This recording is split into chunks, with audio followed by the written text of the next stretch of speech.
Prior foi condenado a 6 anos de prisão por estupro. Ele pode recorrer em liberdade. Em 2020, Prior participou do programa Big Brother Brasil. O Fantástico conversou com exclusividade com a mulher que o denunciou pelo crime. Ela conta em detalhes a madrugada de horror que diz nunca mais ter esquecido. Sempre vai ser uma ferida aberta.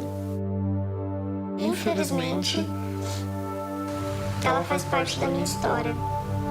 O que eu posso fazer com ela hoje é mostrar para o mundo que nenhuma mulher merece ter uma ferida dessa.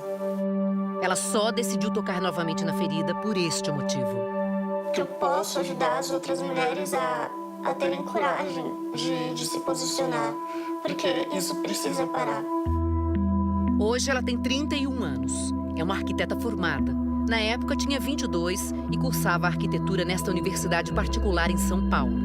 E ele já estudava no Mackenzie e a gente começou a ter contato por conta de uma colega minha de sala. Todos nós morávamos na Zona Norte e ela conversou com ele e sugeriu da gente fazer um esquema de caronas pagas, né? Já que a gente morava todo mundo perto. O motorista das caronas, também estudante de arquitetura, ficou famoso em todo o país anos depois. Paredão já toma, mesmo voltando. Felipe Prior foi o 10º eliminado do Big Brother Brasil 20, no paredão mais votado da história do BBB.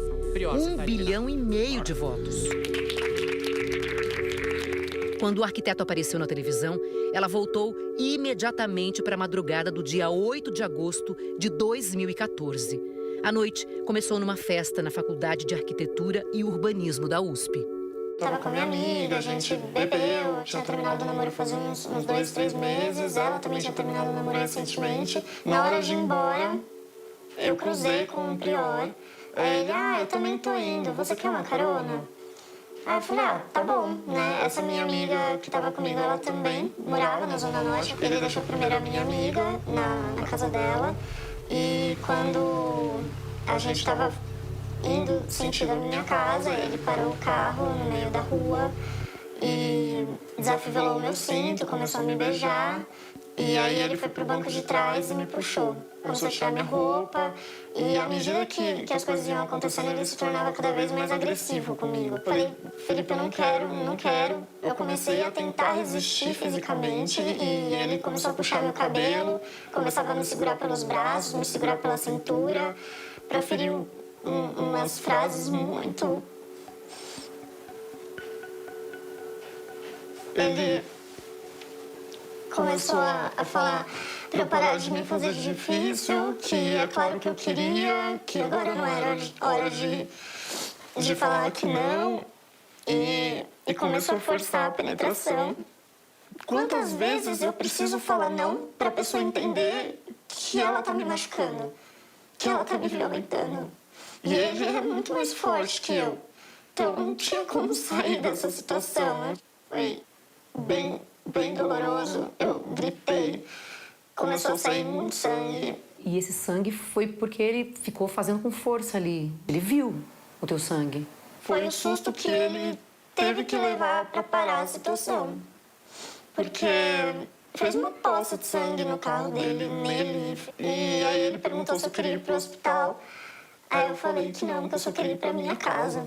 Quando eu cheguei na minha casa, eu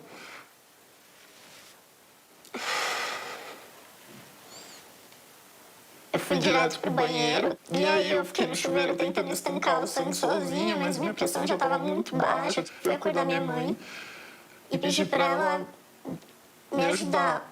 E aí ela deu uma olhada no machucado, levantou e falou, a gente vai pro hospital.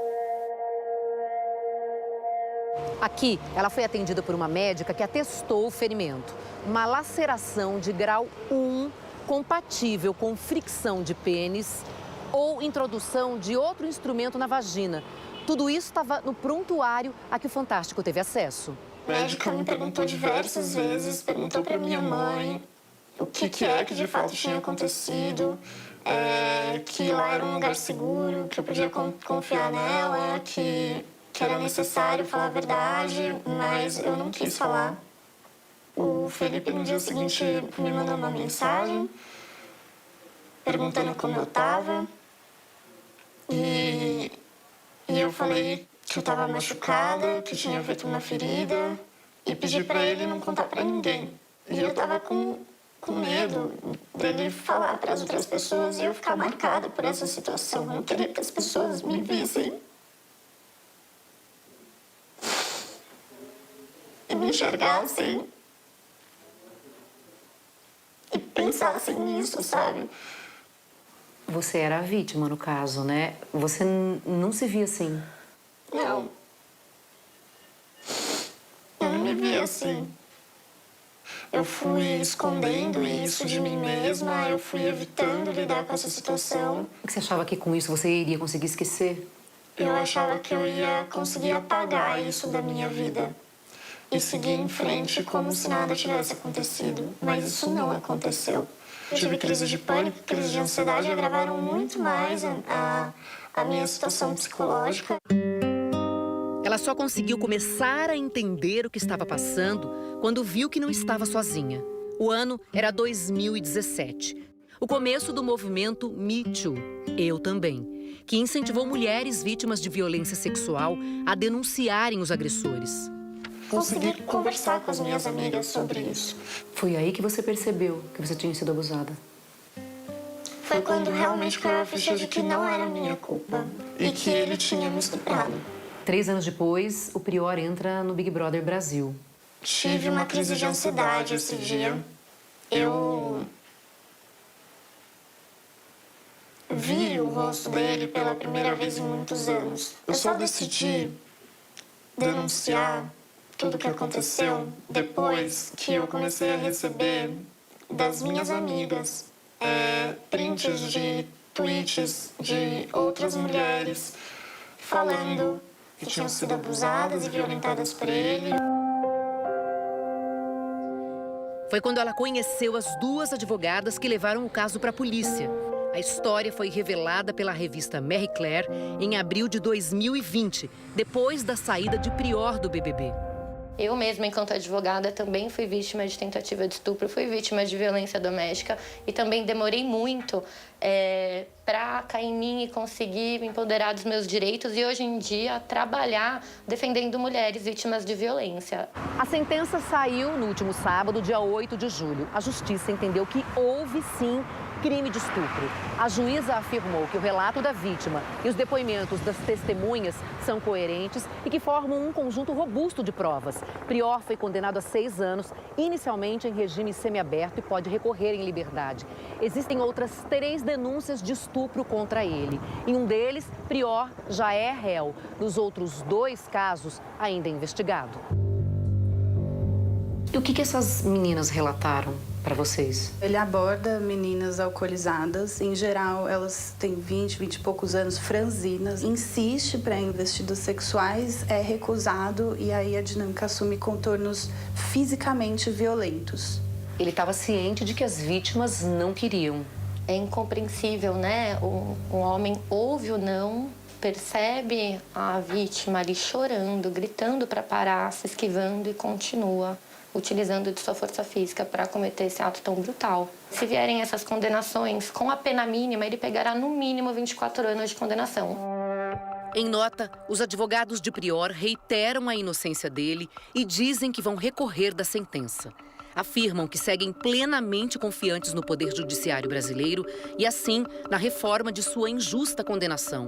E que, no momento oportuno e através de alguns veículos, Prior se manifestará esclarecendo os fatos distorcidos e inverídicos apresentados como resposta aos demais veículos de comunicação.